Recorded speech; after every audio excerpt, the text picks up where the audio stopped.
like to call the meeting to order for the April 21st, 2020 Eden City Council meeting being held electronically, and welcome all the participants as well as anybody who's watching it on the live stream.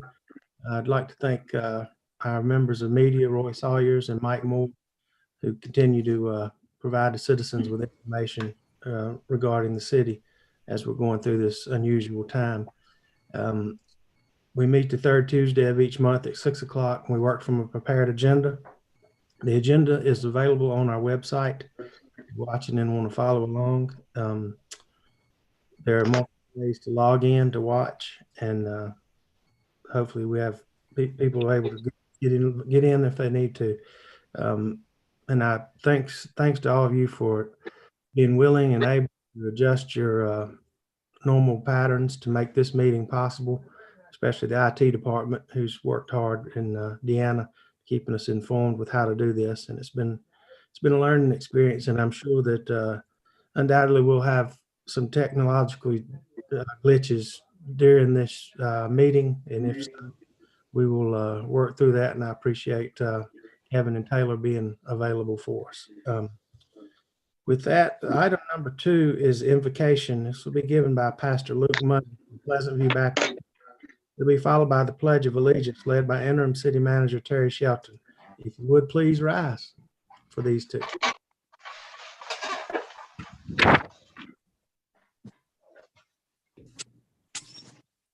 Let us pray. Heavenly Father, God, we come before you today during these troublesome and turbulent times, God, knowing that you hold all power from heaven and earth in your hands. And God, we look to you today for direction for the city of Eden. God, we look to you for direction for our household, God. And Lord, we do pray, God, that you would just give us your amazing grace during this time, your peace, God, that passes all understanding. Lord, I thank you for our leaders, for the city of Eden. I thank you for the leaders of the country. And Lord, I pray, God, that they just continue to seek your face on what needs to be done. God, we know that you have all the answers. And so, Lord, we pray today for a meeting that will go smooth and go well. And God, we just thank you for who you are, for what you do for us. And God, we just pray today, Lord, that you would just put a hedge of protection around this city. And Lord, I pray that the virus, those that have the virus, God, that they'd be healed from it. And Lord, I pray, God, that you would just help our leaders once again make the decisions that they need to make. God, we ask all this in Jesus' holy name. Amen. Amen.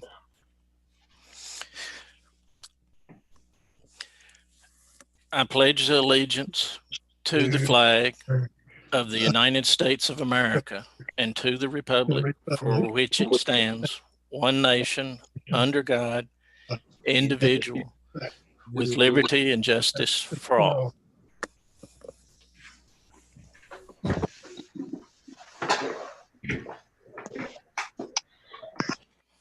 Item 4 is proclamations and recognitions. Before I do that, I would just like to point out that because of the structure of this meeting, we have had some items that would have been on this agenda for this month, but we felt that it'd be in the best interest of the citizens to table some of these, including some planning and zoning issues, because the planning board hasn't been able to meet. So we will continue to monitor all the situations and get them on an agenda as soon as we get back to the normal course of business. We are holding some things back until the citizens can come and meet with us in person. So I wanted to just point that out.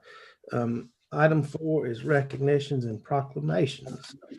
We have a proclamation of Police Week. Whereas in 1962, President John F. Kennedy signed the first proclamation recognizing May 15th as Peace Officers Memorial Day and the week in which it falls as National Police Week.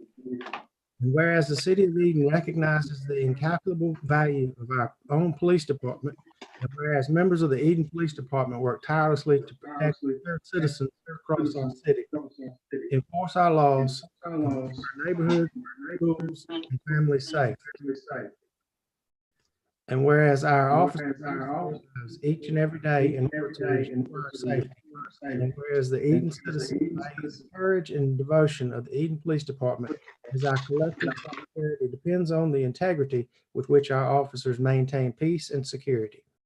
And whereas Police Week is an opportunity to honor our officers and their families as they continue to protect and serve. Now, therefore, I, Mayor Neville Hall, and the City of Eden City Council do formally recognize our police officers and support staff and for their faithful and loyal devotion to their responsibilities and their dedication to our city, and do hereby proclaim May the 10th through the 16th, 2020 as Police Week in the City of Eden, and call those observances to the attention of all citizens. Thank you. Item 5 is roll call. This meeting, we need to, I think when Aaron does number 6, we can take care of it. Just let the record show that all members of council are present, as well as the interim city manager, the city attorney, and the city clerk, all digitally, electronically.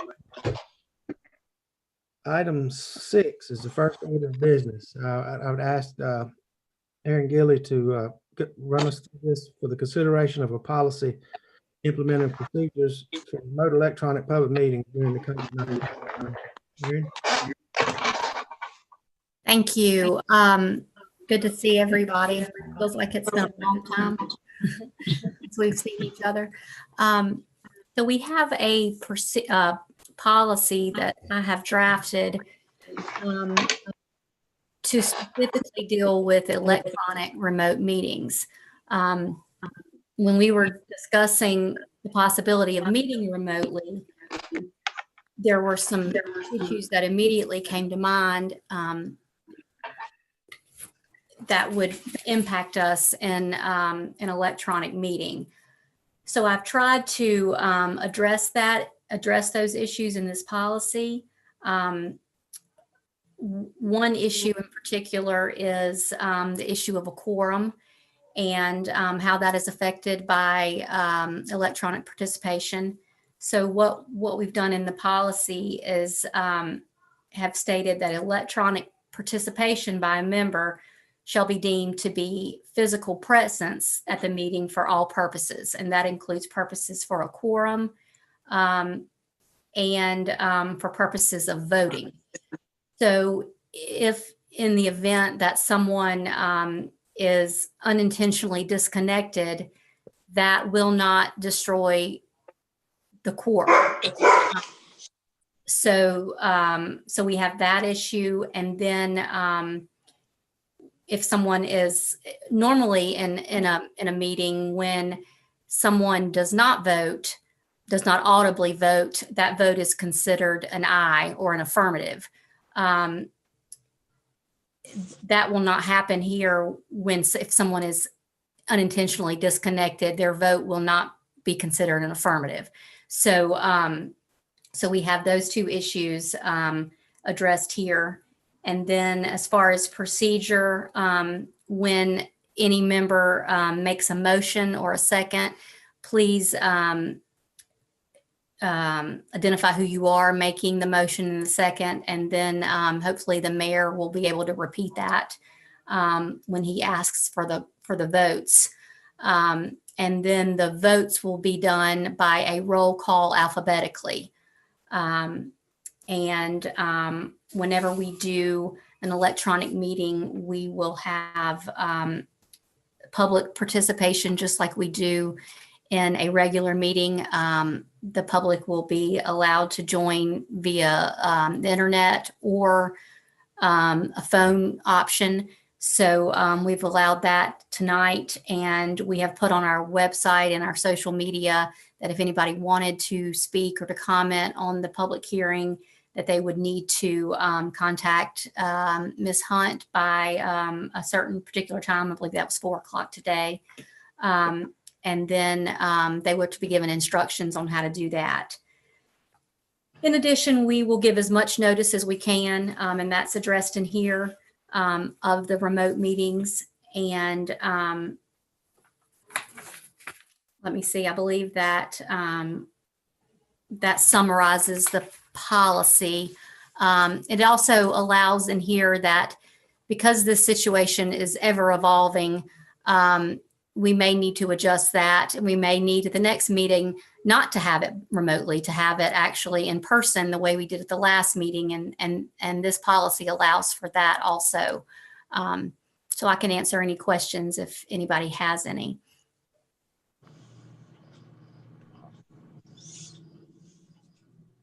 Aaron, does this need to be voted on as well? Yes, I'm sorry, it does. So we will need a vote on this. Jerry Epps, I make a motion, we accept this. I have a motion by Mr. Epps, Second, Jerry Ellis. second by Mr. Ellis. Any further discussion? Second, Jerry Ellis. I got you. Any other discussion about this? If not, I'm gonna do a roll call vote in alphabetical I have a order. question, Gilly. Yes, Yes, sir. yes, sir. Mr. Moore, can any of this be republicized later at a time? Yes, this will be. I believe I'll let Deanna. Do you? I know it will be put on our website just like it normally is on our YouTube channel. Is that correct? That's correct. YouTube now. Okay. Thank you, Miss Gilly. Thank you, Miss Hunt. Yes. Okay, I have a motion and a second. Mr. Carter, how do you vote? Vote yes. Mr. Carter is a yes. Mr. Ellis? Yes. Mr. Ellis is yes. Mr. Epps? Yes. Mr. Epps is yes. Ms. Hampton? Yes. Ms. Hampton is yes. Mr. Honeycutt? Yes. Mr. Honeycutt's yes. Mr. Moore? Yes. Mr. Moore is yes. Mr. Noe? Yes. Mr. Noah is yes. Motion carries. We are now under these, the policy for the procedures to remote meet. Thank you, Ms. Gilly. Item 7 is set the meeting agenda. I have one additional item that I need to add to new business. It'll be under new business B. And we all received this earlier in the week. It's requesting the grace period for the Eden Hotel occupancy tax payments due to the pandemic. So I'd like to add that as item 10B. And if no one else has anything else to add or remove, I'd entertain a motion to set the agenda. I make a motion A motion by Ms. Hampton with the addition. with the addition, right, okay. Second, Jerry Epps. Second by Mr. Epps. Any further discussion? If not, Mr. Carter. Vote yes. Mr. Carter's yes. Mr. Ellis? Yes. Mr. Ellis is yes. Mr. Epps? Yes. Mr. Epps is yes. Ms. Hampton? Yes. Ms. Hampton is yes. Mr. Honeycutt? Yes. Mr. Honeycutt's yes. Mr. Moore? Yes. Mr. Moore's yes. And Mr. Noe? Yes. Mr. Noah's yes. The motion passes and the agenda is set. Item 8 is requesting petitions of citizens. We have not had anyone sign up today. Item 9 is unfinished business. There's none of that. Item 10 is new business. 10A is a consideration of a presentation by Mary Nash Rusher of McGuire Woods Law Firm to discuss multifamily revenue bonds to support the Nantucket Mill project and consideration to adopt a resolution giving preliminary approval to issuance of such bonds. Got Mike Doherty and Kelly Stoltz, please. Ms. Rusher is the managing partner of McGuire Woods Raleigh office. She works closely with local governments, nonprofits, and others to finance capital improvements using tax advantage financing, primarily tax-exempt bonds.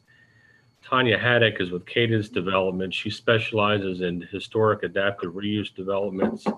She's done more than 1,000 units in Virginia, North Carolina, South Carolina, and Georgia. And she is collaborating with James Maynard on the Nantucket Mill project. Ms. Rusher will speak to us about the tax-exempt multi-family housing revenue bonds involved with the project. And Ms. Haddock is also available for questions about the process.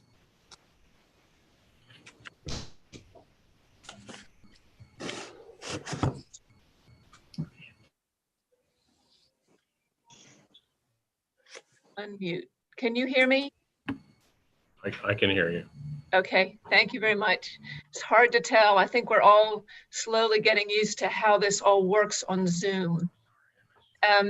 I wanted to talk with you briefly about a request that is before you to act as an issuer of tax-exempt bonds in order to provide funding in the form of both bond financing and tax credits for the Nantucket Mill project.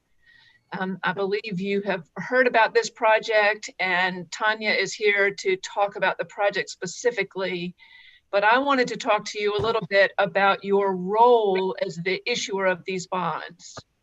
And if it's all right with you, if you will indulge me, I have a not very long PowerPoint, but it helps to understand why you're being asked to do this, what your role is, what your very limited responsibility is, and why this is helpful to the project in order to get it done. So Kevin taught me how to do this earlier today, and so I'm going to share my screen, and I believe you will then see the PowerPoint rather than me.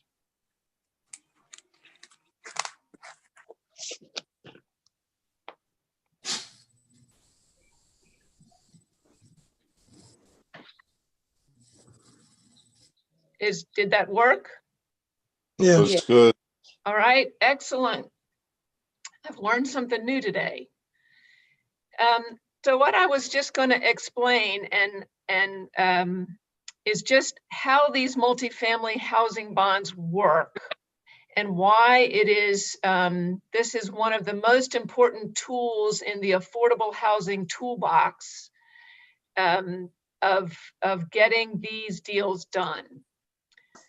So the bonds are issued, they must be issued by a governmental issuer. This is key for the bonds to be tax exempt. And in North Carolina, our typical issuers of these bonds are housing authorities. But in places where there is no housing authority, that a town or a county for that matter has the power under section, that should say 160A, not 16A, of the code, the part of the general statutes that governs cities and towns. You have the power to act as a housing authority. And this is something that others, Franklinton, Thomasville, other towns, and in few instances, counties in the state have done in order to facilitate this kind of borrowing. So you act as the issuer of the bonds, but you turn around and lend the proceeds of those bonds to the private borrower, which is a for-profit entity.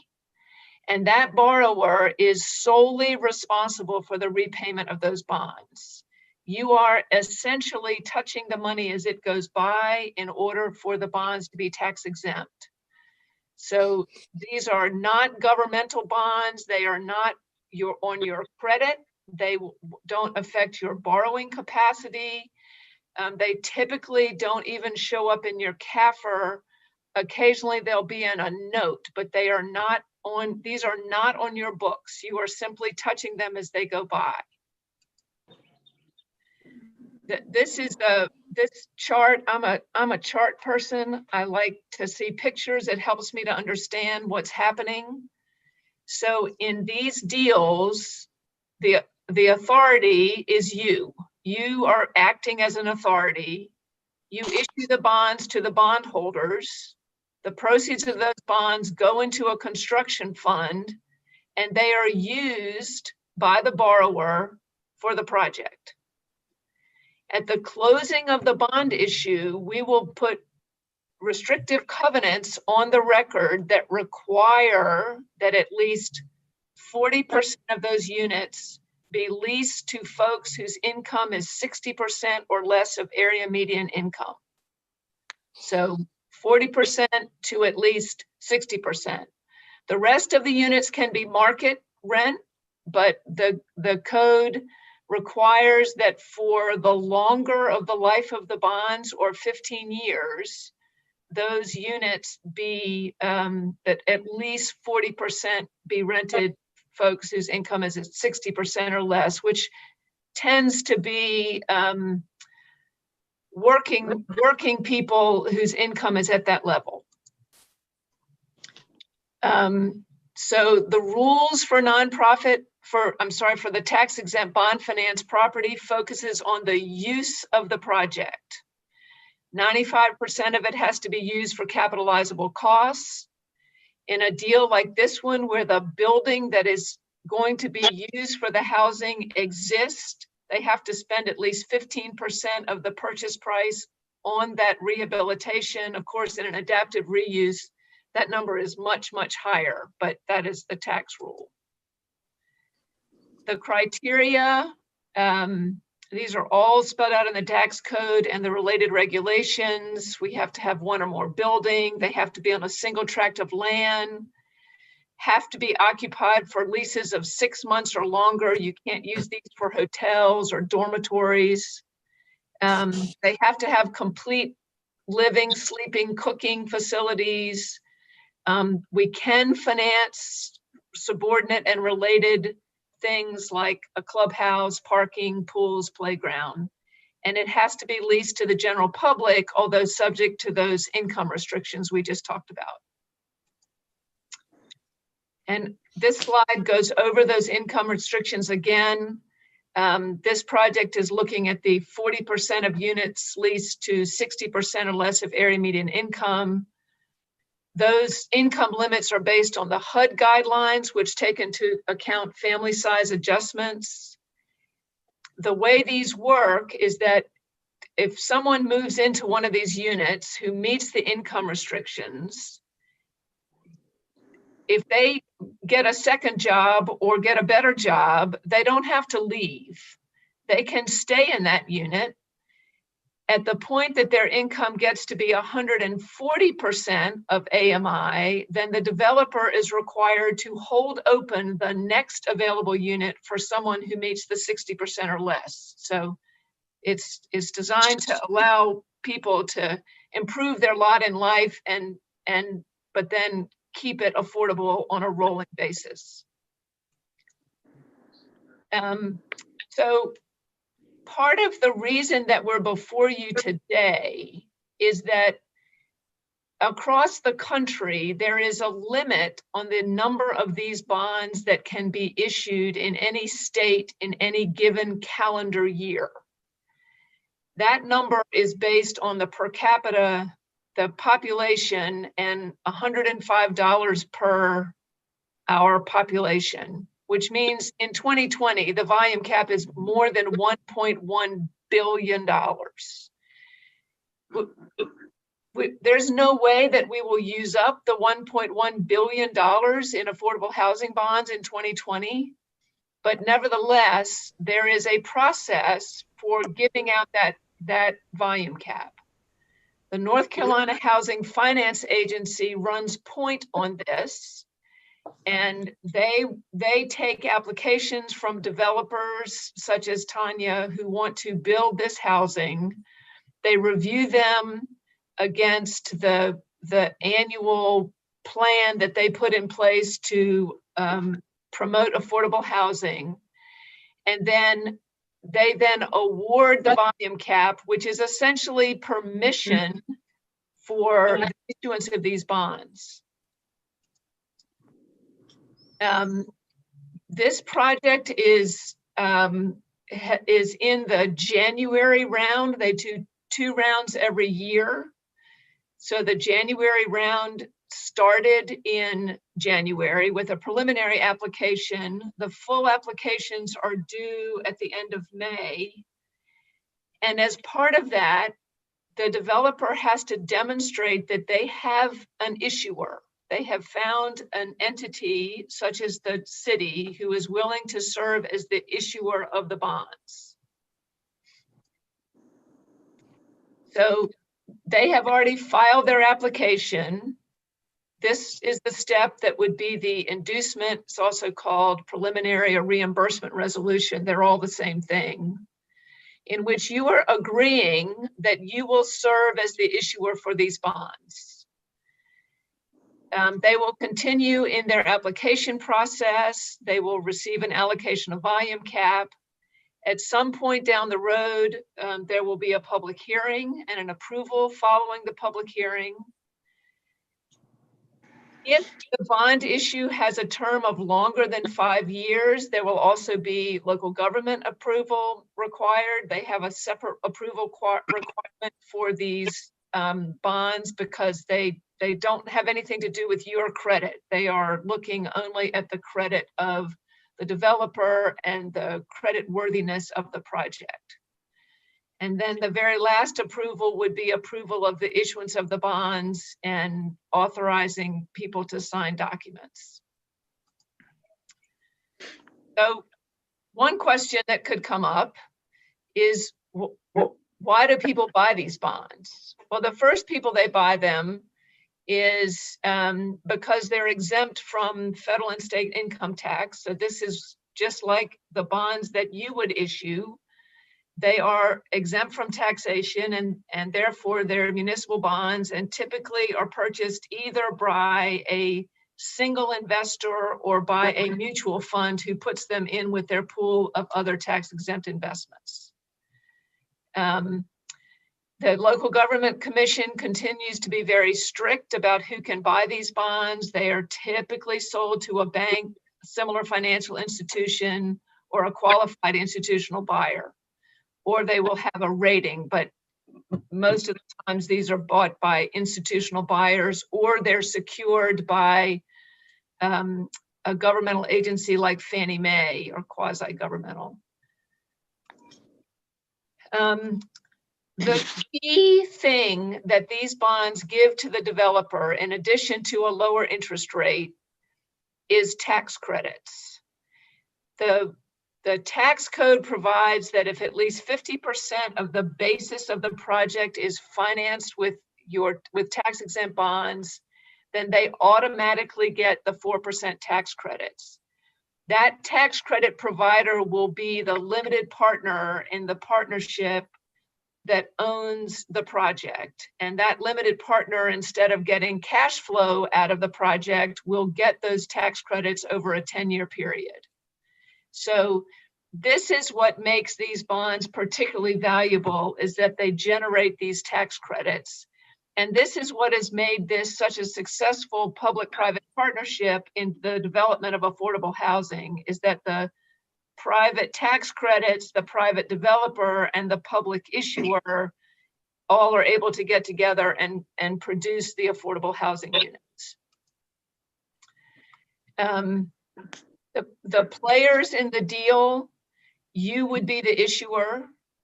There would either be a purchaser of the bonds or the underwriter of the bonds. If there's a purchaser, and meaning that they're privately placed, typically there won't be a bond trustee. But if we have a bond trustee, that bond trustee would hold the proceeds of the bonds and would let them be drawn down in order to build the project, just like a construction loan. And they also take care of making sure that the principal and interest that's paid by the developer makes its way to bondholders. Bond counsel's job is to oversee the entire process, and at the end of the day, to issue an opinion that the bonds are tax exempt. Underwriters counsel, if there is an underwriter counsel, works on the disclosure about the project that's sold into the marketplace. Again, this is disclosure about the project, not disclosure about the city, since the city's credit is not involved. So the steps that we're looking for, as I mentioned before, are to adopt the inducement resolution.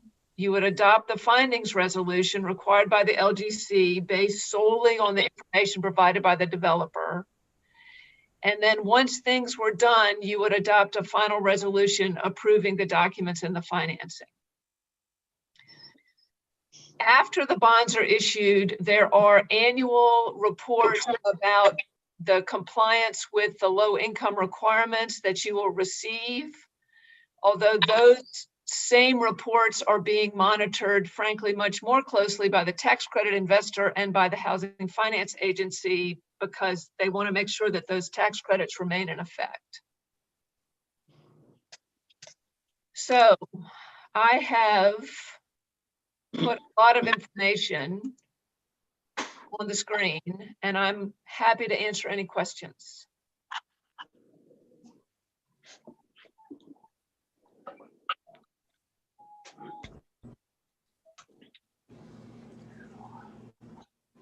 I have a question. Okay. This is Phil Honeycutt. You had mentioned the term of the bond issue. How long would this one be? Do we know at this point? So we don't know yet because we don't know what the structure will be. There is one structure that a number of borrowers have been using that is a short structure where the bonds essentially are just construction financing and are so therefore only outstanding for 2.5 to 3 years. In other instances, they'll run the much longer term, more like 25 years. So I'm not sure which structure this one will be. At what point in the process will we understand that? Absolutely, before you take any further action.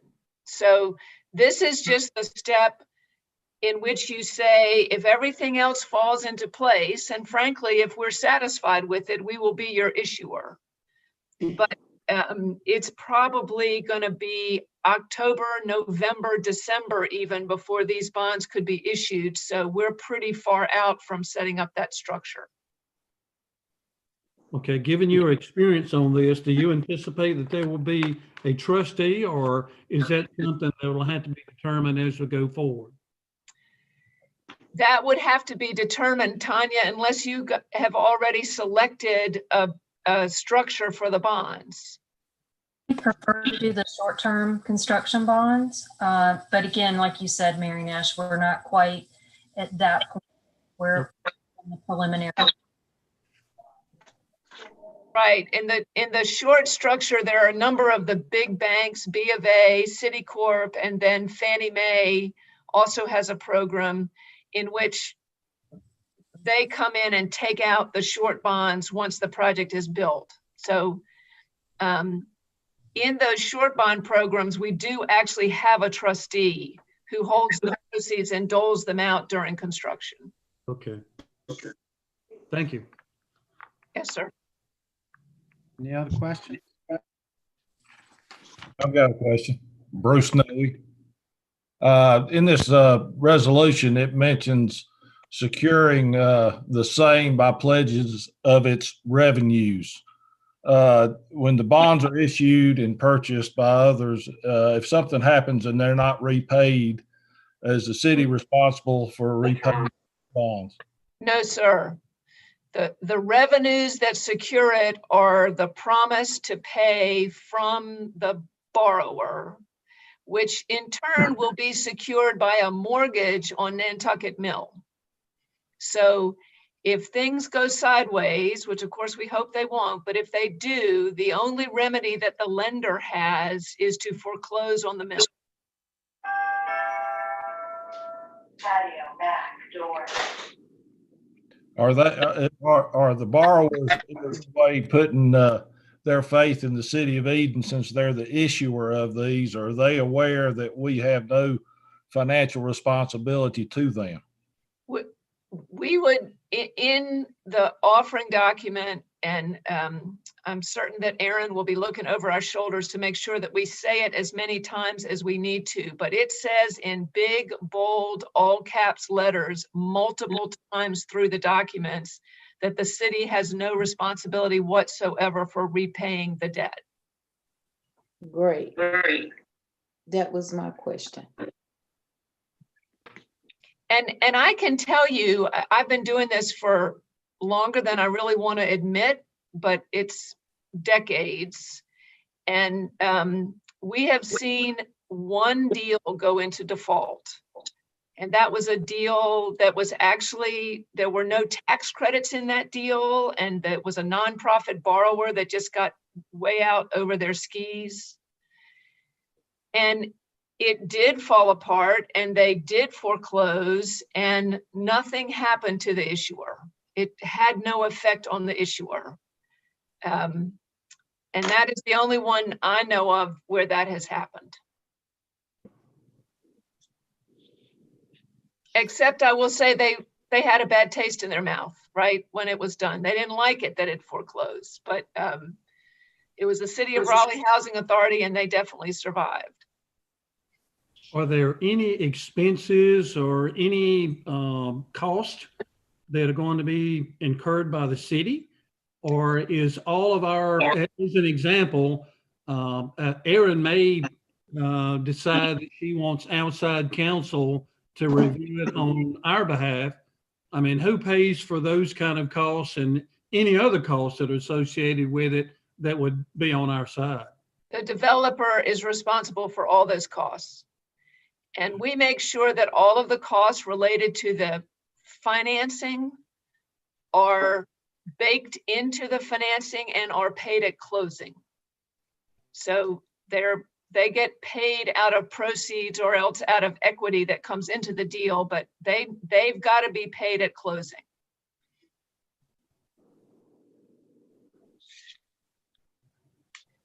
There is also, I will tell you that most authorities that do these bonds charge a fee for their willingness and the staff time and effort, because it's not nothing, right? There will be some documents. There's already been some time put in by your staff of facilitating all this as a fee as part of the closing process. And although I know that you and Tanya haven't had that conversation, that is a conversation that can be had.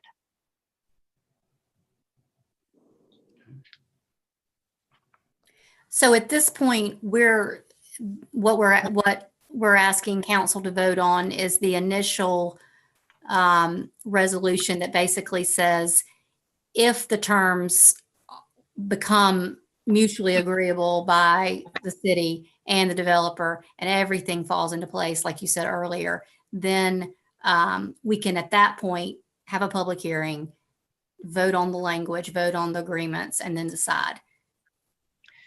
That's right, but I will say that you are, I would say it needs to be that you feel like you think you could get there. Right. Just because Tanya's going to have to take this allows her to take the next step. It doesn't presuppose that you've agreed, and we put strong language in paragraph 6 that says clearly that all of this is subject to you guys agreeing with what the terms of the document say. But this is at least a representation that you think that's a good possibility that you could be the issuer of these bonds.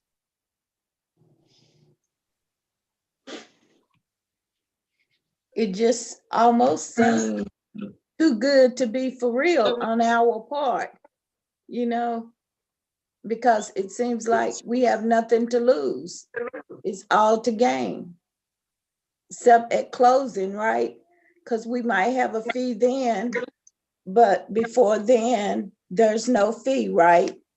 Well, no, the fee would be paid to you. It just.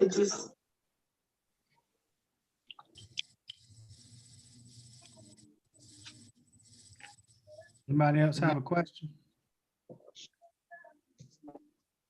No further questions, any discussion? Ms. Rusher, I appreciate your time and explanation. We're excited about it. We'd like to see this project come together too. Well, I really wish I would rather be with you in person than on this checkerboard square screen, but it's better than talking into the phone, I think.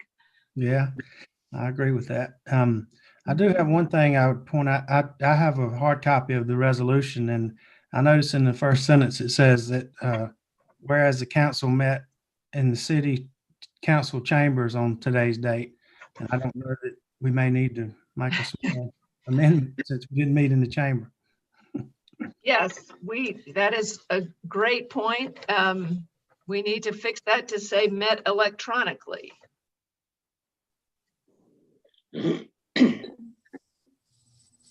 right. Well, if that's all the questions or discussion, I'd entertain a motion, please. I make a motion steps to adopt the resolution limiting approval of the insurance of such bonds for the Nantucket Mill. I have a motion by Mr. Epps to approve. Barry Carter. Is there a second? I second. Darrell Carter. Oh, Second by Mr. Carter. Okay. Any other questions or discussion?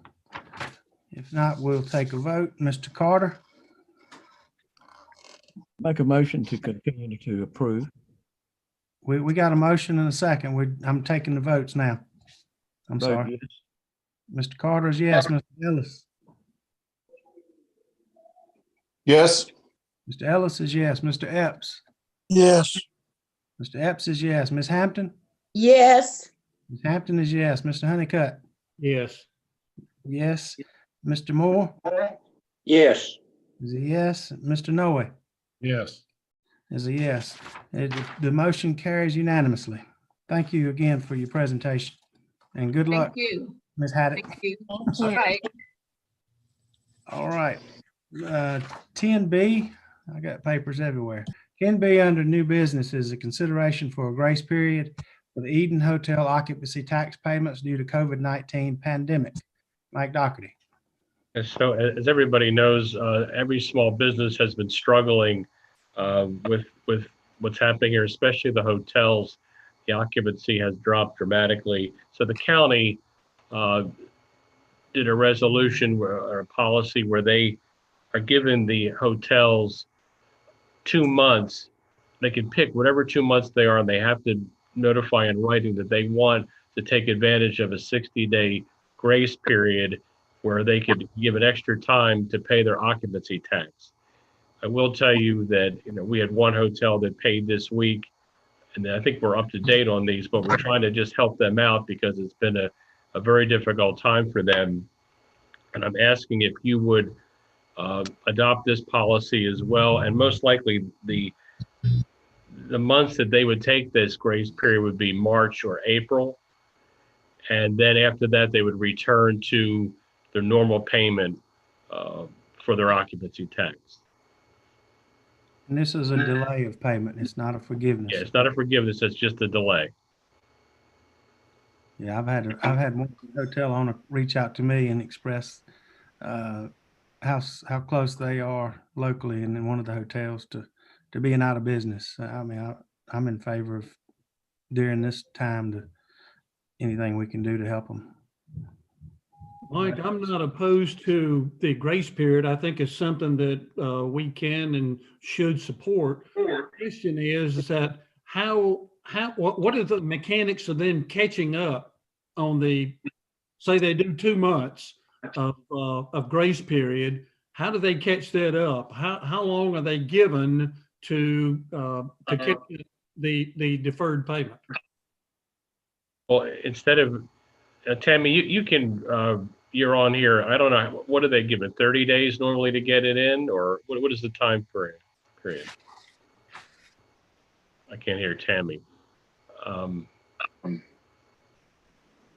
She's muted right now. Okay, I think you can hear me now. Okay. Yeah.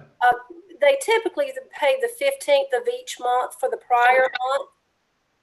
So right now, the ones outstanding with payments that was due on the April 15th was for the March. Okay. So if you're going to give them 2 months, I guess we need to decide, is it going to be like the previous 2 months or 2 months going forward? I mean, I think they can, the way the county did it was the hotels chose which one it was, and then they had to do it in writing. They had to make a written request for that. So I'm assuming that it would probably be for March and April, and then they will be able to catch up. And you're assuming that things will loosen up a little bit in May, and then they'll start getting some more revenue so they can start catching up, but it's going to take a few months probably to do that. I'm assuming, I hope that answered your question, but our goal is that by the time the summer gets here, that everyone's back on a normal schedule. Well, to all due respect, it doesn't answer the question. So at this point, we don't really have a defined catch-up period. That's all I'm trying to understand. I understand what we're trying to do. We're giving them a grace period of an additional 30, 60 days, whatever they choose. But it seems to me like there needs to be a set period that they have it at the back end of it to catch up. But maybe I'm missing something. I mean, is that a concern for anybody else? What if they don't pay it, you know? And if we don't set a period, it just looks to me like they are thinking, well, I'll pay it next year or whatever. You know, I'm not trying to make something difficult here. I'm just trying to understand what the process is. I mean, these are hotels that pay. I mean, we don't usually have any problem with any of them as far as I'm concerned. I've seen, and typically they pay on a regular basis. That report comes in every month. I think they understand that this will just be a temporary measure to give them extra time. And then if they started to not pay going forward, then we would take whatever action is available to us. Sorry, Mr. Ellis. Did the county address the amount of time you I have? have a question. Yes. I'm sorry, Mr. Ellis wanted to say something. I'm gonna let the mayor, that's the question I was asking. I would just. What the mayor asked. The county is basically saying you have 2 months where you can have a grace period. That's it. You can choose those 2 months. And I think one hotel chose March and April. I'm assuming that that's what we would do as well. There's this one, those 2 months are the only times where you can do that. You can choose which ones you want, but it won't go beyond that. Basically, that's what the county did, so we're just mimicking what they did. Well, the question would be, at the end of the 2 months, if they chose March and April, on June 15th, would they owe for April, May, and June? I assume they would, after that 60-day period had passed, then of course they would have to catch up to where they needed to be. But we're not holding them to a time frame or telling them we expect it within the next 2 months of that, or is it due when their next payment's due after the 2 months? Mr. Mayor, the way I read this, the memo, the policy was effective April 21st through August 2020.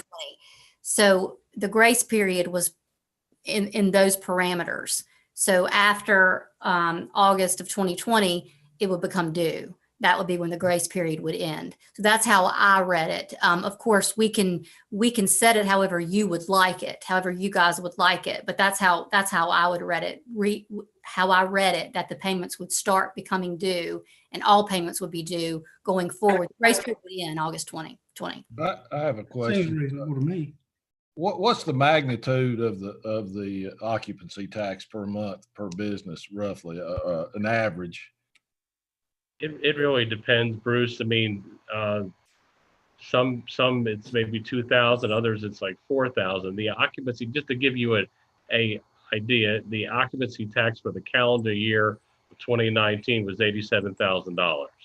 So there's basically, that's divided amongst 5 hotels, and we're not allowed by law. We're not allowed to disclose who's giving what.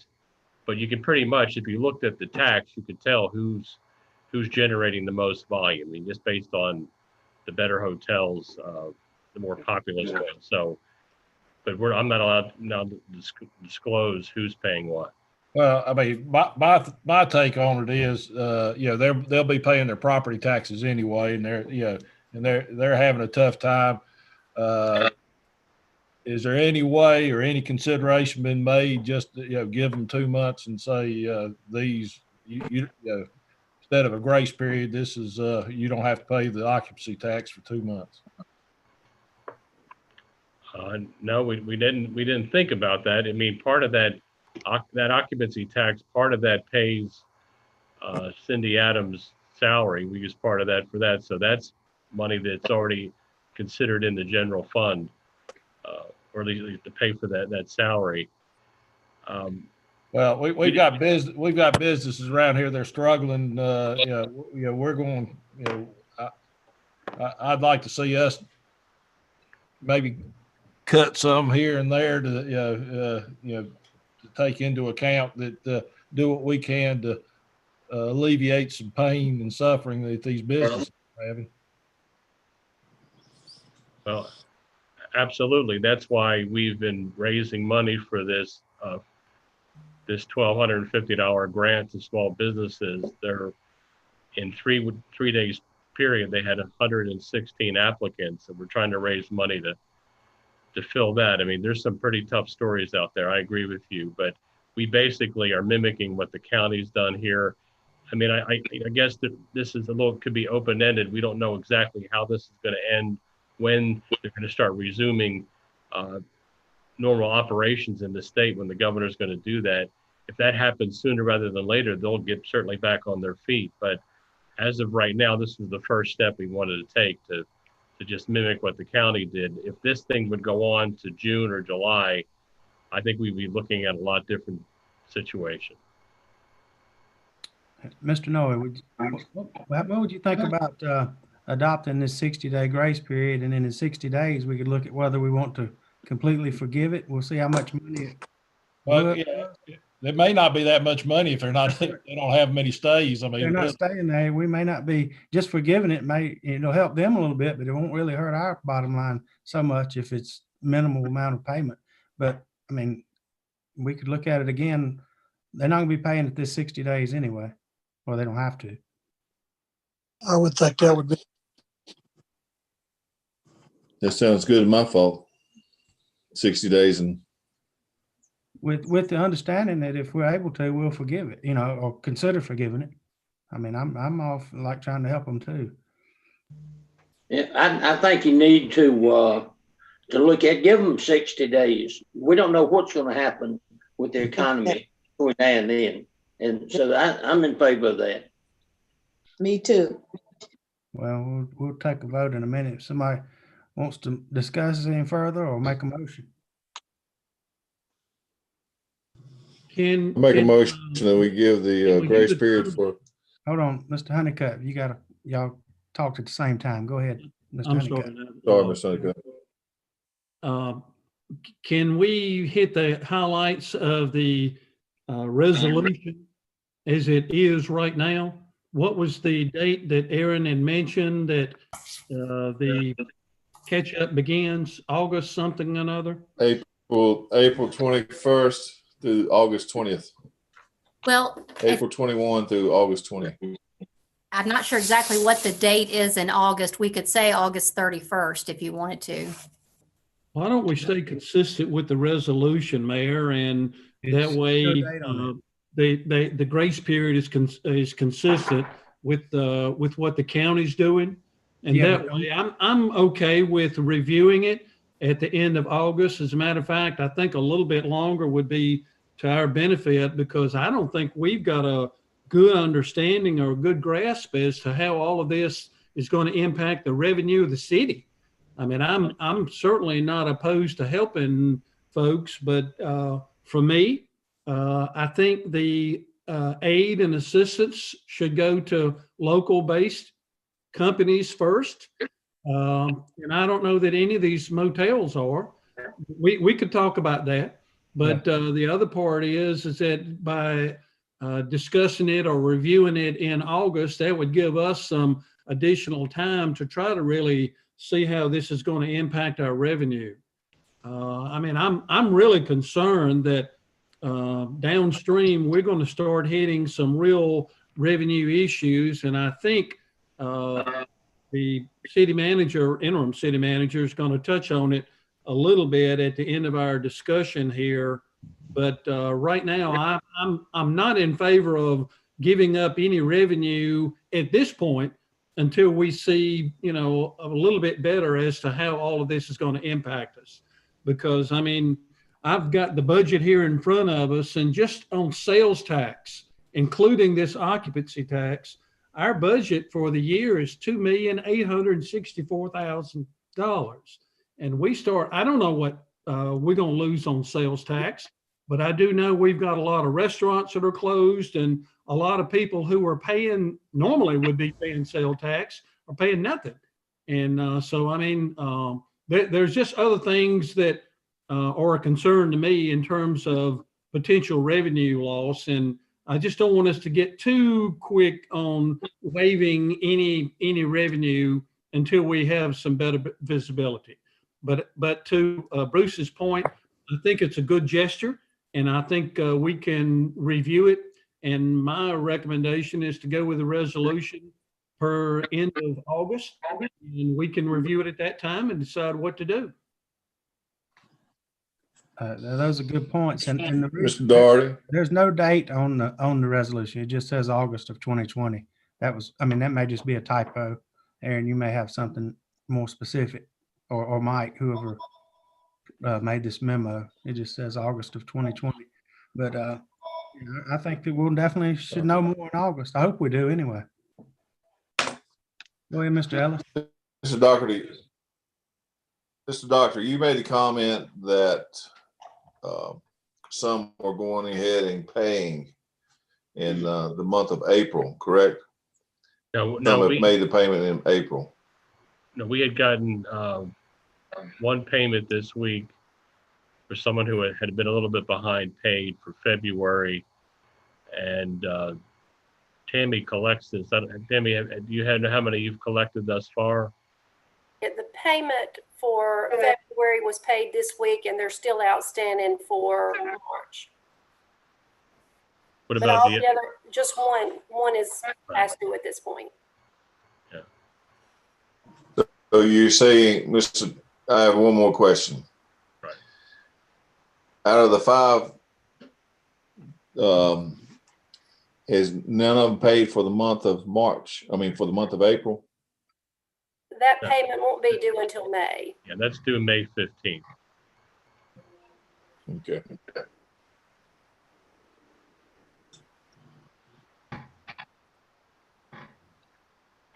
Any other Thank you. questions? Discussion? If not, Aaron, if we wanted to do this along the lines of the county, and I don't know if they have an end date or just left it at August. Should we just say we're doing what they did, or should we put a date on it for the end of August? I would say the way it read, if that's the way the county's read, I would say that it goes through August, through the end of August. And that's how I would read it. And if I were you, I would put through the end of August. Mr. Doherty, have you seen the actual resolution? Because all it says in here is ending in August 2020. Yeah. Let me explain this. When I wrote this memo, the first one that you're seeing, I had not yet talked to Robin Yant, who's the tourism director at the county. And I didn't quite understand exactly how this thing worked. And then Friday, when I talked with her, this is when she said they will have a 2-month period, and they can pick whatever one they want. But basically hers were closer to like February and March or April, and did not go into August. But they didn't really put a time to, all they said was you can pick right now two months for if you want to take the 60-day grace period, that will be granted to you. There was nothing in what they presented where I saw an end date on that. They were just giving them a grace period for if they did it in writing for 2 months only, or go beyond that, whatever they chose. So if somebody was going to do 2 months, their last opportunity would be July and August. Right. I'm assuming that it's one particular business. I would assume that they would probably want to do March and April. Okay. That's what I'm thinking is going to happen. From what Tammy said, everyone else has been submitting accordingly.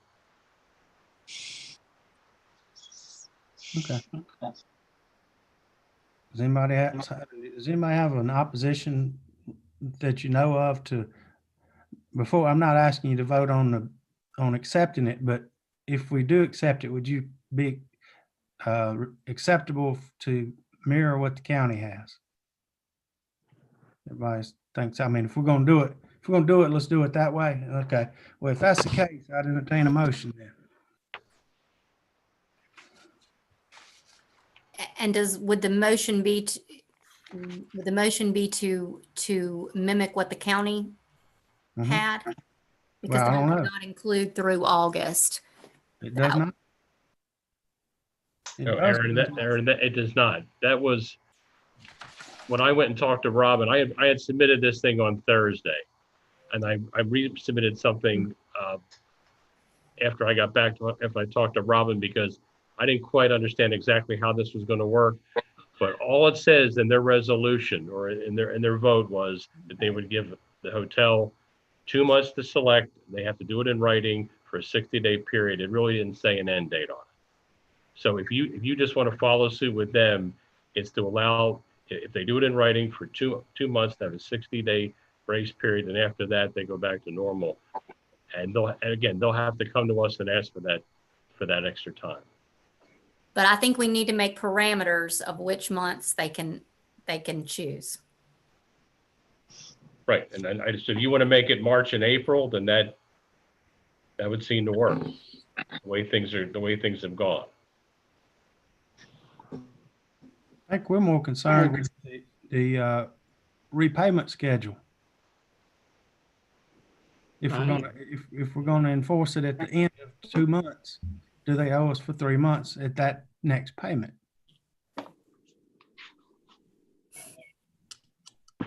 I guess that they're going to understand that they'll have to get back into a regular schedule after this is done.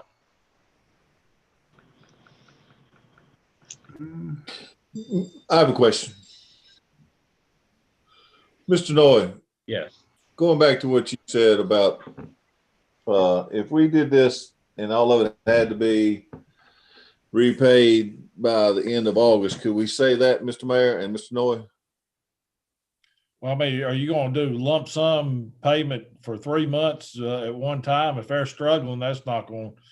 I don't think that's going to help them out any. If you're going to say, well, we give them 60-day grace period, and then you pay back what you owe for that next month plus 10, 20, 30% of the month before until you get paid off. Or I think you need to come up with something that makes sense. I don't know what the magnitude of the payments would be, and if you could, I just don't see, if you're going to give them a grace period, requiring them to pay all the grace period, what they owe, and then the next month all at one time. I've got a suggestion to get us off a dead center. Why don't we continue with the resolution just like it is that, to Mike's point, they can choose their 2 months, March, April, let's call it that, beginning at beginning at end of August or September 1. They have to start a catch up of any and all amounts that are accrued, and they've got to be made whole by the end of the year. So that gives them September through the end of December as a catch up, to Bruce's point. And that way they don't have to make one big payment September 1. I mean, there is a period there where it will be increased each month, I'm assuming. But would something like that work? This sounds equitable. Seems like it'd be helping to them as a whole. I think it You're would. looking at what? I think you're looking at amount of 8 months. Is that right? Well, if you're looking from August to the end of the year, you got 4 months. Well, between now and August, you got 4 more.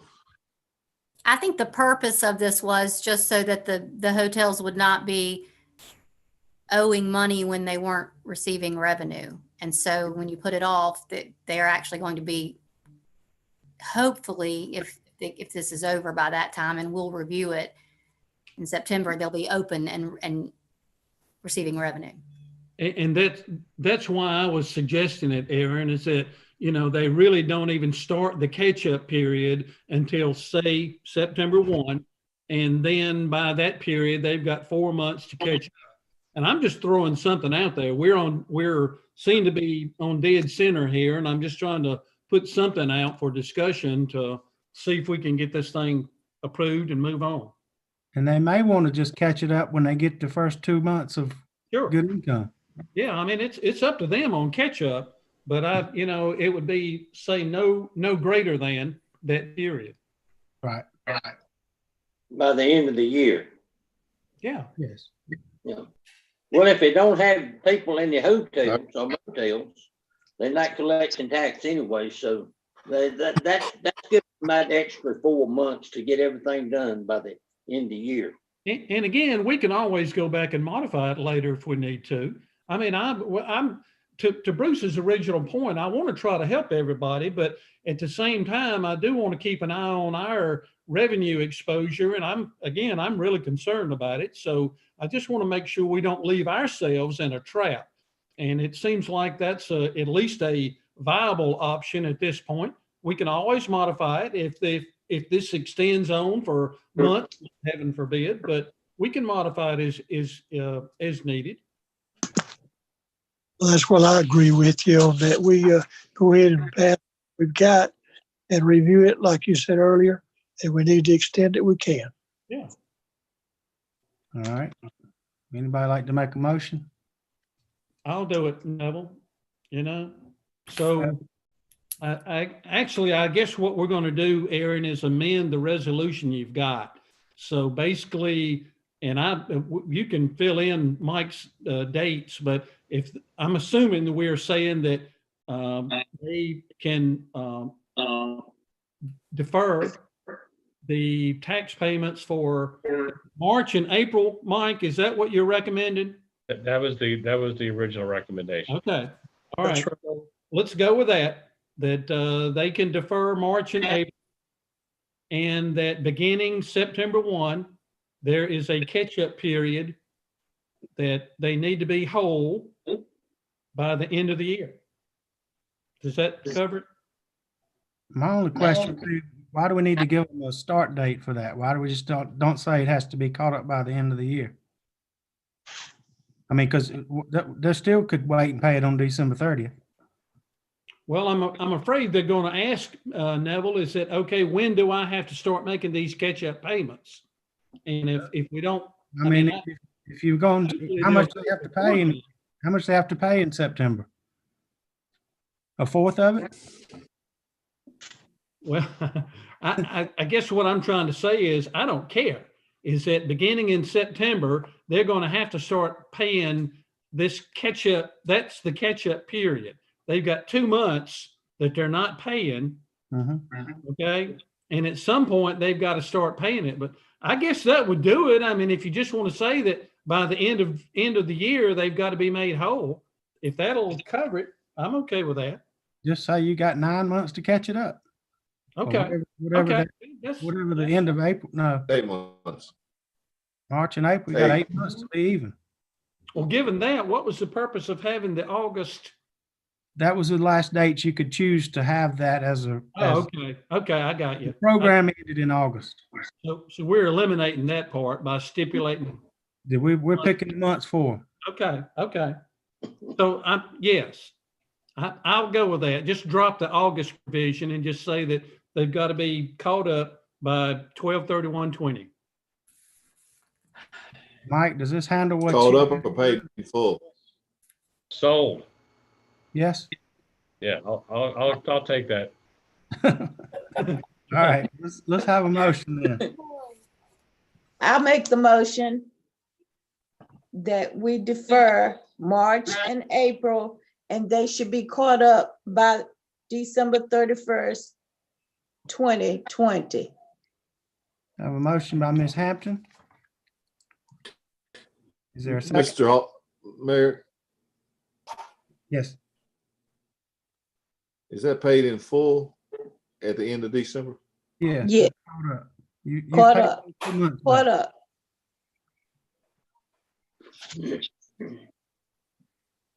I'll second that motion.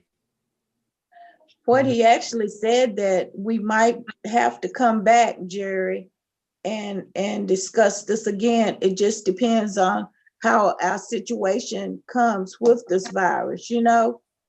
We don't know how long it's gonna Correct. last. So we might have to touch Correct. base.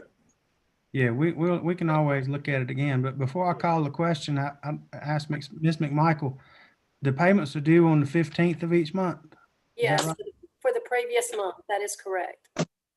So should we make this stipulation? I mean, it's only knocking 2 weeks off. Should we, for your accounting purposes, would it make much difference if we said they need to be caught up by the final payment of December, which would be the 15th? That's right. I think if you're agreeing that there's no penalty, I don't think it's going to make a difference. Okay, all right. Sounds good. All right, I have a motion and a second. Any further discussion? If not, I'll roll call vote. Mr. Carter? I vote yes. Yes. Mr. Ellis? Yes. Lewis is yes. Mr. Epps? Yes. Mr. Epps is yes. Ms. Hampton? Yes. Ms. Hampton is yes. Mr. Honeycutt? Yes. Mr. Honeycutt, yes. Mr. Moore? Yes. Mr. Moore is yes. Mr. Noe? Yes. Mr. Noe is yes. Motion carries unanimous. Thank you, Mike. Thank you. Appreciate it. Item, where are we here? 1 second. Item 11 is public hearings. We have 11A is consideration to approve an emergency services fire training facility project financing agreement with United Financial and consideration to adopt a findings resolution for the local government commission. I will call the public hearing to order and turn it over to Ms. Tammy McMichael. Thank you, Mayor. Good evening, everyone. In the 2019-20 budget, you approved a new loan in the amount of $466,400 for the Emergency Services Fire Training Facility Project. So we need to proceed with the financing for that. We received 2 proposals, one from United Financial, a division of Home Trust, and the other one was from BB&T Governmental Finance. United Financial offered the lowest interest rate. So the purpose of the public hearing tonight is for your consideration of the offer submitted by United Financial and a findings resolution related to the proposed bank contract. United Financial has met all specifications that we required and proposed what we consider a fair interest rate. And it's staff's recommendation that you approve and adopt the United Financial Financing Agreement along with the local government commission's findings resolution. And I'll be glad to answer any questions. Okay, would anyone like to speak in favor from amongst the audience? Nobody signed up, so anyone speak in opposition? We didn't have anybody sign up for that. Any questions from council?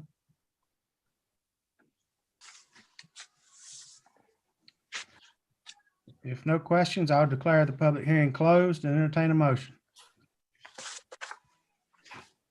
I make a motion that we accept the,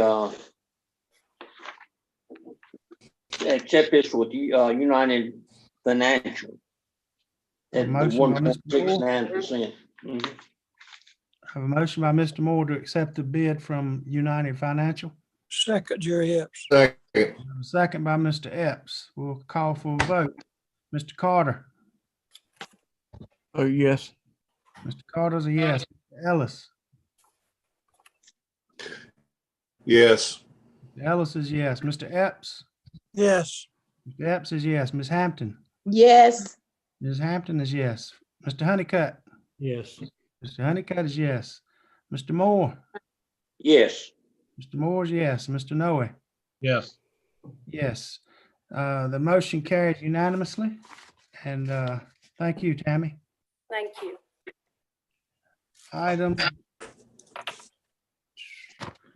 Let me see where we are. Item 12, reports from staff, the city manager's report and comments from Terry.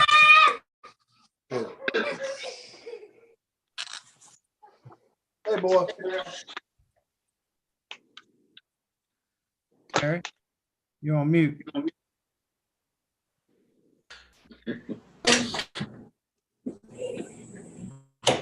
Back on mute. Now you're right. Okay. Sorry for that. Good evening, Mayor and members of council. You should have received the city manager's report with your council agenda for the month, and I would ask that the city clerk enter that into the minutes as if it was read in its entirety. And it'll be, we can post it on the website for our citizens and people to have access to it to read it under the current conditions of not being able to distribute it at a meeting. Tonight, I would like to talk just a little bit about where we are in the budget process. This has been a experience for me as doing my first one from the opposite side of how the budget gets put together. But I have found it particularly challenging because of the economy, the way it's turned down, and everything due to the COVID-19 situation. As we've gone through the budget, staff has helped with making cost cuts. I've been through it at least 5 times myself, and we've got it down very lean, but it's still short on enough revenue sources to balance it out, both in the general fund and the water and sewer. I have got it to a point that, you know, I can say that it's balanced, but it's using fund balance as we've used in previous years.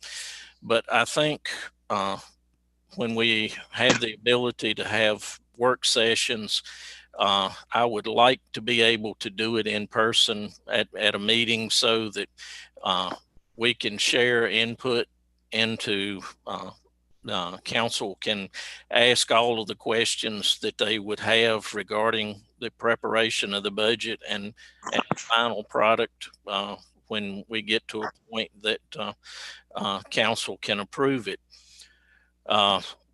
This budget, last year's budget was $32 million, and this one is going to wind up being about 28.9 million. So it's around 3 million less than what we are currently running in this current year.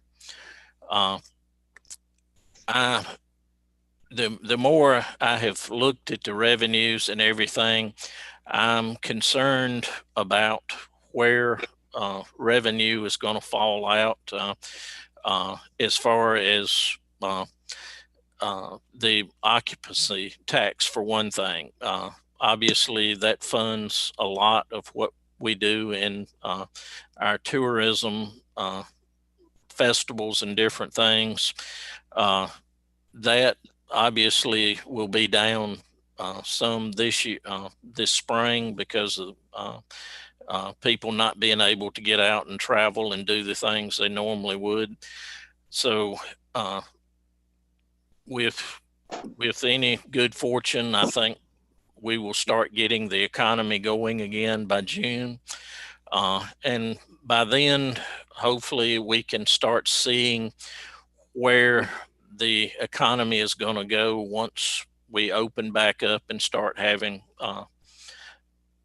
different situations where people can spend money and make money, the ones that are currently not employed due to the closures factories and businesses in our community. We're also hoping that the state is going to be willing to reimburse local government, municipalities, and maybe the county in terms of costs that are incurred with the governor's orders to for people to stay at home and the way that we do business. We hope that there'll be some assistance for that. One area that where we've been touched with the governor's order number 124 dealt with cutoffs for utilities and stuff during this crisis, and that being that we suspended penalties and any interest or anything that would be in addition to just the balances owed on our water and utility bills. And that will continue for 6 months past the point that the governor's order is rescinded. And that, depending on our citizens' ability to get back to work and be able to pay their water bills, could wind up setting us in a point in the late fall where when the order finally would expire in completeness with the 6 months beyond the time that it's rescinded, there could be issues with how much is collected on outstanding balances at that point.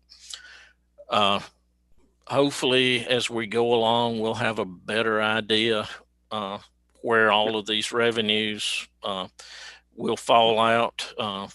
Even some of our projections that we've gotten from the county are, for collection of real estate, personal property, and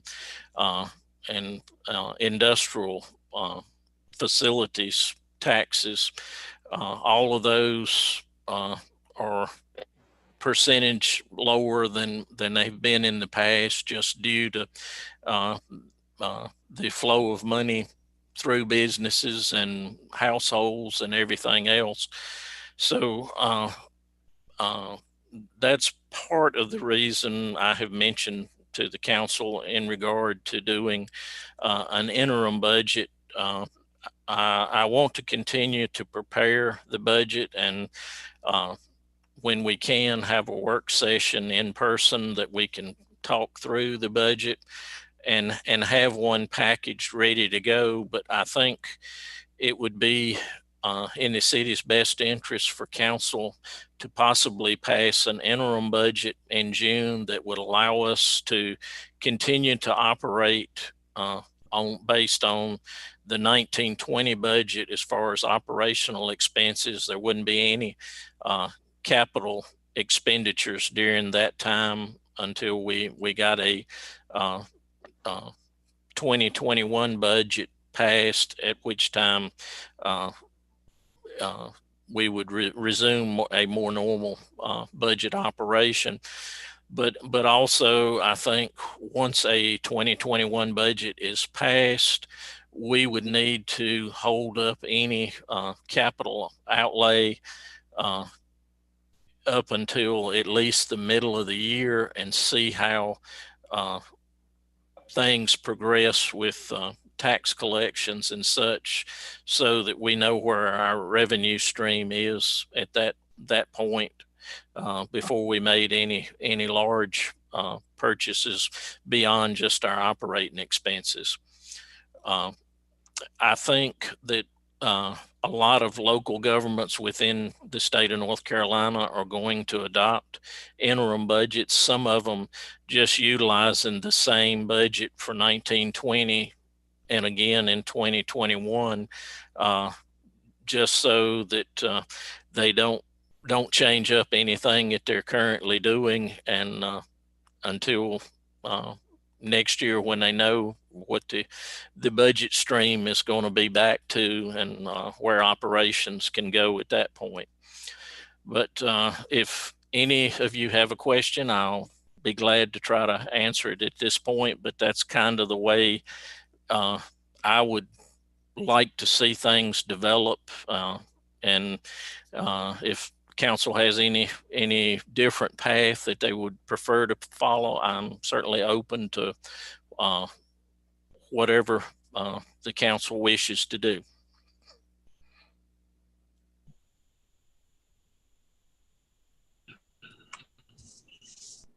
Mr. Sheldon, Mr. Ellis.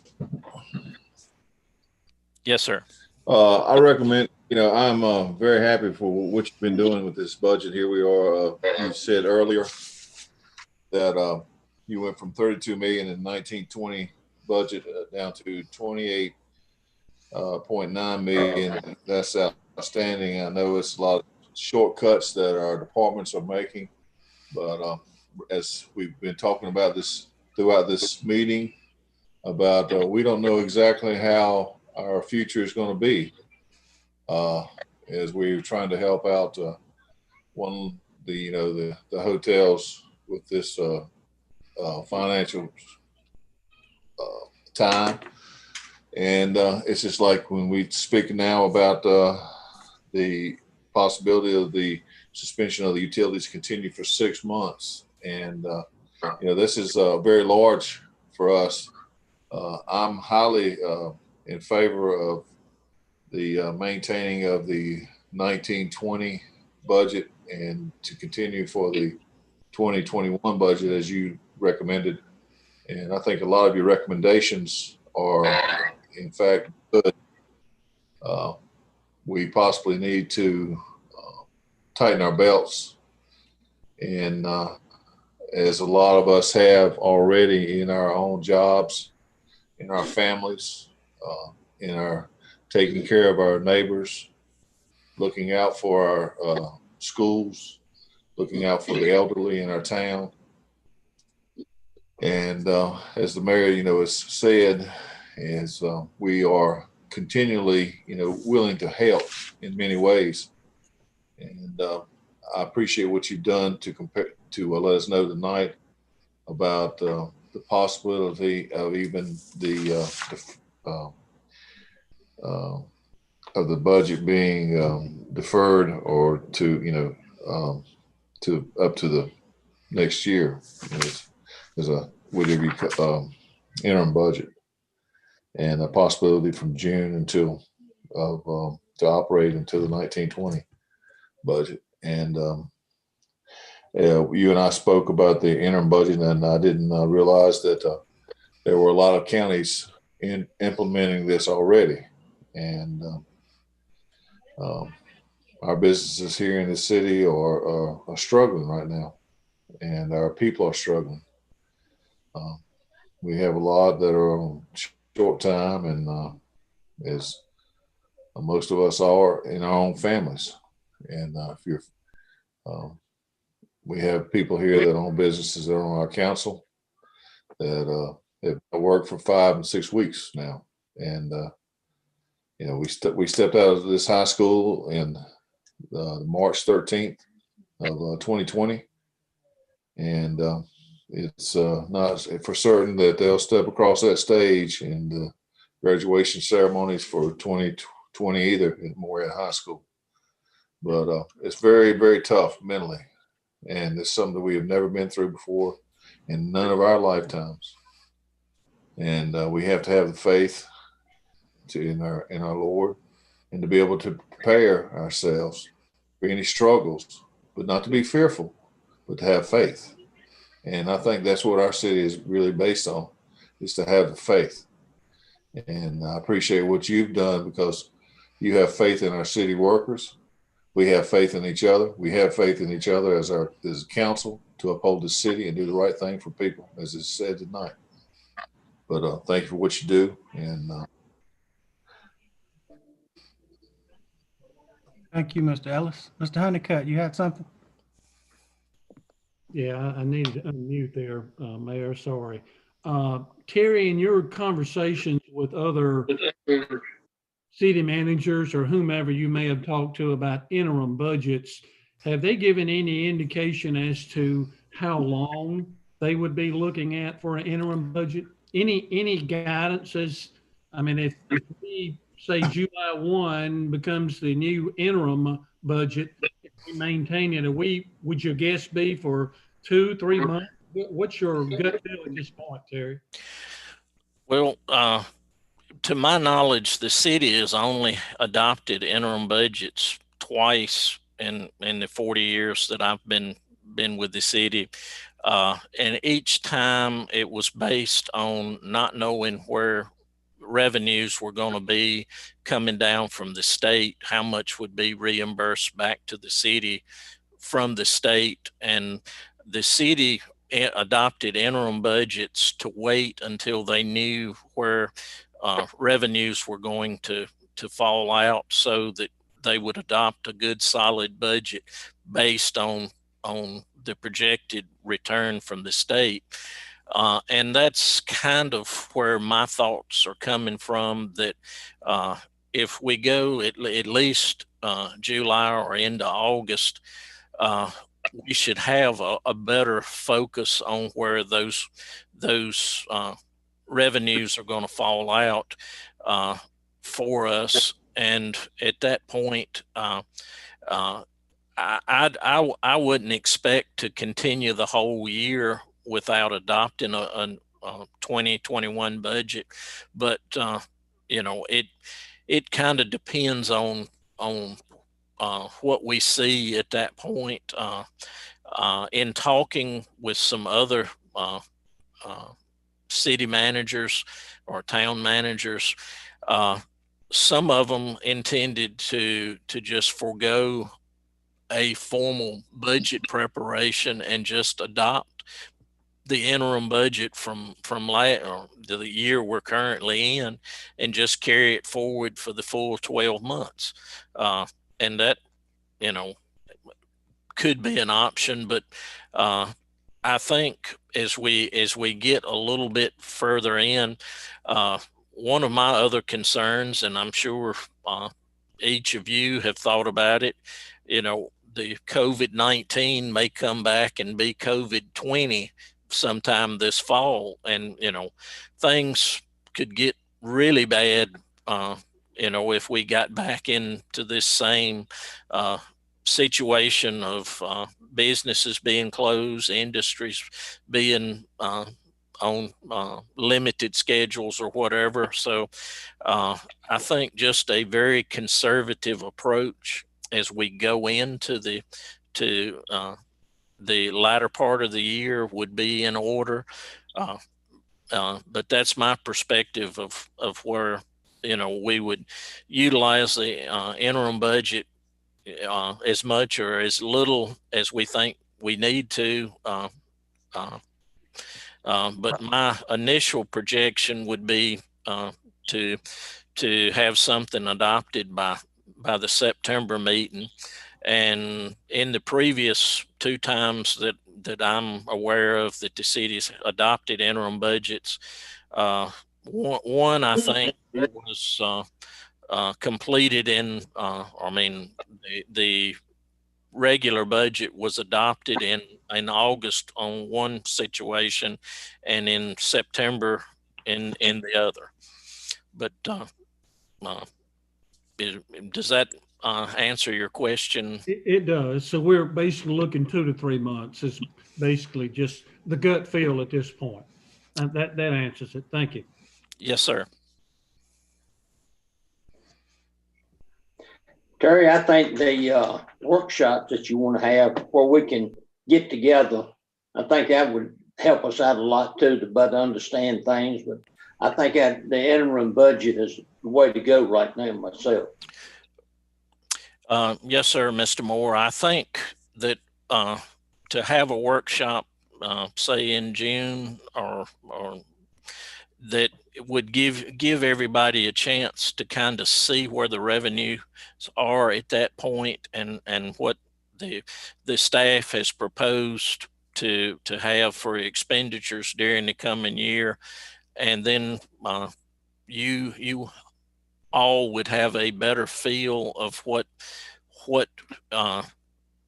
what expenditures and revenues are, and have a better feel coming into the next year, what y'all need to do to be comfortable with adopting a budget for the city.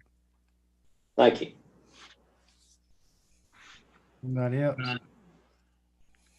Thank you, Terry, again for the city manager's report, as well as the update on your concerns with the budget. We understand it's not been an easy one, so thank you for that. Thank you very much, and I appreciate your patience as we work through this, because like we've said, it's not an easy budget this year, and it's going to take a lot of effort from all of us to pull it together.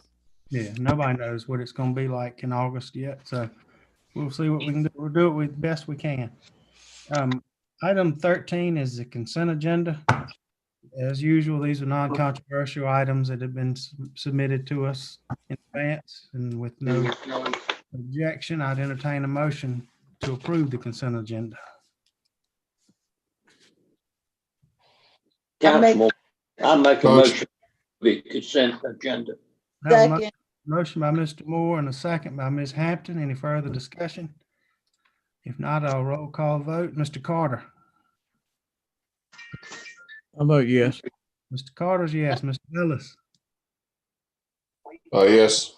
Mr. Ellis is yes. Mr. Epps. Yes. Mr. Epps is yes. Ms. Hampton.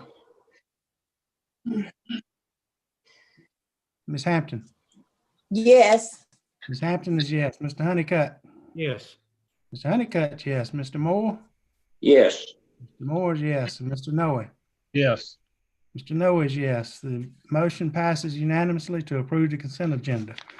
Item, what number is it? Item 14 is announcements. Anybody have any announcement? I know Mr. Noe had a comment he wanted to make. Yes, I called Bernie today and talked to him. I had some see what his take was on something, and he mentioned that there was a poll went around on some other items that were on the agenda that got pulled, and because it didn't have the support. I just don't think it's appropriate to take a straw vote outside of open council meeting. And I don't mind, I think talking to each other and seeing what their thoughts are and kind of where they're leaning and get other people's opinions, fine. But, when you go around trying to, drum up votes and stuff, I'm not sure that's what we need to be doing. Okay. Okay. Anybody else have an announcement or comment? I've got a question, Mayor, relative to the interview process for the city manager. Is there some way that we can try to get that back on track? I mean, I don't want to. I hope we don't wait on the consultants to call us. And No. it looks like with the easing of some of the social restrictions, that we might be able to come up with some kind of format where we can get the interviews back on track. What's your thought? I'm sorry to interrupt, but Terry, I know that you copied on some emails and you've been communicating with them. The consulting group has proceeded and should be basically finished with their assessments. They did them virtually. They said that we were the third organization that they had done it for, and the first two were very successful and went smooth. And the people that got hired, as well as the people doing the assessment, were very pleased with, I guess, sort of like what we're doing here, and to go through those scenarios that they put them through. And I think is it May the 1st, Terry, that he wants to get together and give all of us what they found? Yes, sir. They had proposed that the council have and I think it'll be a virtual meeting on May 1st at noon to discuss or have presented to them the results of I think the candidates that the council had picked previously were being run through a electronic virtual assessment center, as I understood what he was proposing that they would do, and then they would evaluate all of the candidates and present information to the council on at the May 1st meeting. And I haven't seen any details of exactly how that meeting would be done, but I'm assuming it would be virtual unless the governor's orders are lifted, and that would change to be in person. But that's the extent of what information I had heard. And he proposed that date, May the 1st, and I haven't heard from him in 2 weeks. And so I don't know if they're still on for May the 1st. He said they were going to try to do those assessments. And I'm now that I think about it, we should probably know by now if we're meeting May the 1st. Let me call him tomorrow and I'll find out where they stand and what they're expecting from us. And I can send out information to the council, or have him do it, whichever he would deem appropriate, to at least let y'all know where things are standing tomorrow. Okay. If there's going to be any kind of meeting, Mayor, May 1st is Friday week, so it's coming at us quick. So I don't know what everybody else's availability, but I'm sure everybody needs to get it on the calendar if that's going to be the day. Absolutely. But I think that we need to, tomorrow, if Terry will reach out, because it's been a couple of weeks since they really just emailed to ask if we were okay with them doing it virtually, and explained that it had worked well. And Terry and I don't know if anybody else, Aaron, you may have been on there. We said if it's legal for y'all to do and it's what you've been doing, it's the best we got. And I haven't heard back from them, so I assume they are in that process. And he just mentioned at that time that May the 1st would be about the time we could follow up. But yeah, we need to know soon if it's going to be May 1st or whatever date it is. Do we know if all 6 are still in the game? As far as I know, well, when they sent that letter last time, they were all 6 still willing and able to do it electronically. Okay. I'm Any good. other announcements? Comments, questions? If not, again, thanks for everybody's cooperation and participation in this forum. It's kind of different, obviously. And I hope for all of our sakes, this is the last time we ever have to do it. But at least the IT department knows we can if we have to. All right, no other business. If there's no objection, I would like to adopt a motion by unanimous consent to adjourn. Hearing none, we are adjourned. Okay.